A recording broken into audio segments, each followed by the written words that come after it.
Hello friends, Troy Brewer here, and welcome to this month's edition of the Heavenly Happenings. Now, I hope that you're enjoying this, and guys, you can find this entire series for free at odx.tv. That's our brand new platform. Go there and check it out. Now, this is for April in the year 2025.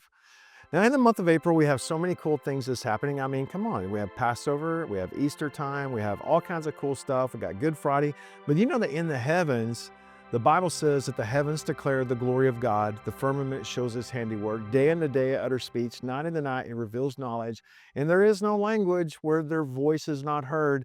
Even King Jesus himself said, there will be signs in the sun and in the moon and in the stars. Now, I want to tell you about how people receive prophetic words from actually how things line up in the heavens. And I know that there's been a big mess that's happened with that, but there's also a bunch of cool kingdom stuff that is going on, because if it points to Jesus, then it's really good. If it doesn't point to Jesus, then it's probably not. Now, a good example of that is this incredible event that happened in the midst of American history. Now, the event took place on November 11th in the year 1833. Now, I want you to think about it. So what are the numbers? It's 1111. That's already wildly prophetic to me. But what was going on back in 1833? Well, if you grew up knowing anything about Texas history, you certainly know something about this troublemaking Comanche that blows our minds even to this day by the name of Quanah Parker. Quanah Parker was the last great chief of all the Comanche Indians. Now, if you know anything about Quanah Parker, you're going to know something about his story. And his story is that he has a white mama and he has an Indian dad. His Indian dad, his name is Nakona, and that's where you and I get the Nakona boots from. Like, what does this have to do with the heavens? Oh, you're about to find out. Just trust me. Just hang in there. Hang in there. So Nakona, what he did was he went into the Parker camp and he went in with several other American Indians and they slaughtered everybody. They killed everybody. And then they took young Cynthia Parker hostage and off she went. If you've ever read the account of that story, from Fort Parker all the way until they saw the mountains in New Mexico, Cynthia Ann Parker said she only saw one tree. It was nothing but grasslands. There was no way to be able to tell where she was at. She'd actually seen her family murdered, wiped out in a horrible way. She endured horrible torture from the people that actually abducted her. She was a little girl. She was like 14 years old. And so you know what she did?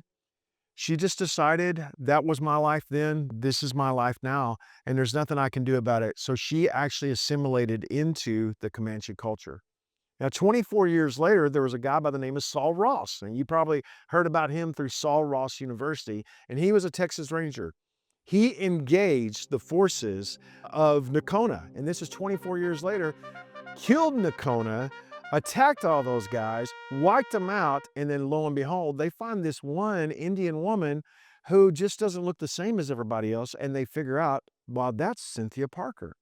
Now, Cynthia Parker didn't know what they were talking about because she didn't even have a memory of what it was like before she was abducted. She had all these babies. She was married to a chief. She's mourning the death of her once abductor, now her husband, and she doesn't even speak English any longer.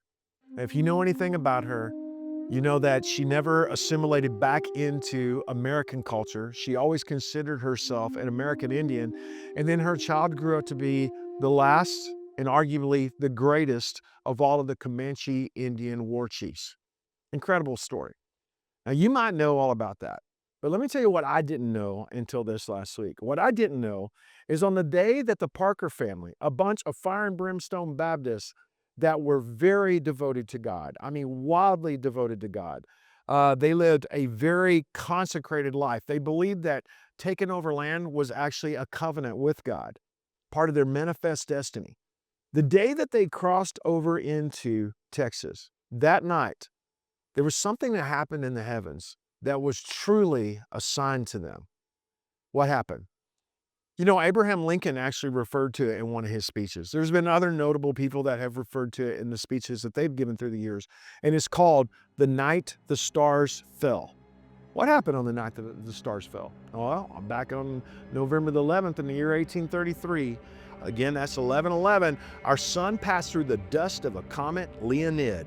and the famous Leonid meteor shower took place, but this one was way different. A normal meteor shower, you will see 10 to 20 or 30 at best meteors go through the sky per hour.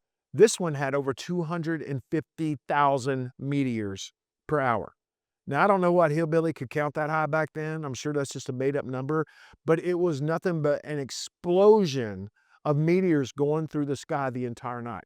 They literally thought, the Parkers literally thought that it was the return of Jesus. That's what they thought it was. It was such a tremendous celestial event. In fact, it's the greatest celestial event that's ever happened in the history of the United States of America. It's well documented. And for the Parkers, it meant that they had to decide, what is God speaking through this thing? Well, you can argue as to what God was speaking, if he was or if he wasn't, but there is no denying that the timing of that, the 11/11, and the fact that this historical family would shape American culture and all of Texas history, and all of those things collide in the midst of the greatest meteor shower that's ever taken place. Now, if you've been following Heavenly Happenings, you know that always say that if God speaks to the sun, he's talking to the nations. If he speaks to the moon, he's talking to his covenant people. And if the Lord speaks through the stars, if he speaks through the stars, he's talking to his children of inheritance. I believe that that's still true today. And at the end of this month, there's another meteor shower here. Now, it's not going to be anything like the night the stars fell. It's not going to be anything like that. In fact, at its peak, which is on the 22nd of April, you'll see around 20 an hour. And you know what it comes out of? It comes out of Lyra the harp. Okay, Lyra the harp. Out of all of the 88 constellations, there is one that represents the book of Psalms. And guess what it is? It's Lyra the harp. Lyra is a beautiful constellation with one notable beautiful star that's in it. But the fact that these falling stars are going to come out of the book of Psalms in the heavens, I would say that that would put a big emphasis at this time of year, every single year, that this is a time that we should be consecrated to praising the Lord. You know, the book of Psalms, the biggest book in the Bible, the centerpiece of the Bible, the very center verse of the entire Bible is in the book of Psalms. It is also the hymn book of ancient Israel. I want to encourage you to go there. I want to encourage you to read it. You might even sit out under the stars, bust out your flashlight, and read it in the midst of this great starfall that's going to happen on the 22nd that represents the book of Psalms. Guys, I hope that you're enjoying these. I want to encourage you to go to odx.tv and keep looking up, because our Redeemer is coming soon.